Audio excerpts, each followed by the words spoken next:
ভরকে চাইবে না, অবশ্যই এটা খুব গুরুত্বপূর্ণ। সোনারপুর ভরকে প্রাধান্য দিক এবং এমন কাউকে প্রার্থী হিসেবে বেছে না নেওয়া উচিত আমার মনে হয়, যার বিরুদ্ধে বিগত 7 বছর ধরে সিআইডি তে, আপনারা জানেন কিনা জানি না, জানাই 7 বছর ধরে মামলা সিআইডি তে, এই মামলাটা এখনো পর্যন্ত বর্তমান, যে আমাদের বিজেপি প্রার্থী তার চাইল্ড ট্রাফিকিং মামলা চলছে, অভিযোগ।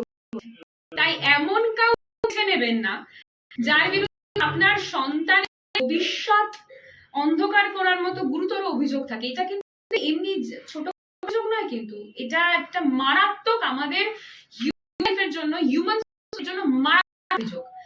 আমি এই অভিযোগ এমন প্রার্থীর থাকুক, সেই প্রার্থীকে মেনে নেওয়া হোক, এটা করি না। আমার সোনারপুরের মাটির একটি সন্তান আমাদের কাছে গুরুত্বপূর্ণ, আগামী প্রজন্ম গুরুত্বপূর্ণ, শিশুরা গুরুত্বপূর্ণ। হতে পারে আপনি অফিস গেছেন, আপনার সন্তানের ভবিষ্যৎ এদিকে অন্ধকার হয়ে যাচ্ছে। তাই এমন কাউকে বেছে নেবেন না।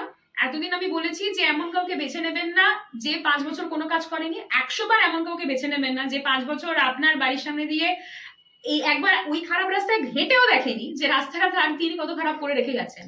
আবার এমন কাউকেও বেছে নেবেন না যার বিরুদ্ধে চাইল্ড ট্রাফিকিং অর্থাৎ শিশু পাচারের মতো গুরুতর অভিযোগ রয়েছে। এমন কাউকে বেছে নিন যারা আদ্যপান্ত রাজনৈতিক ব্যক্তিত্ব এবং আপনার ঘরের, আপনার মাটির।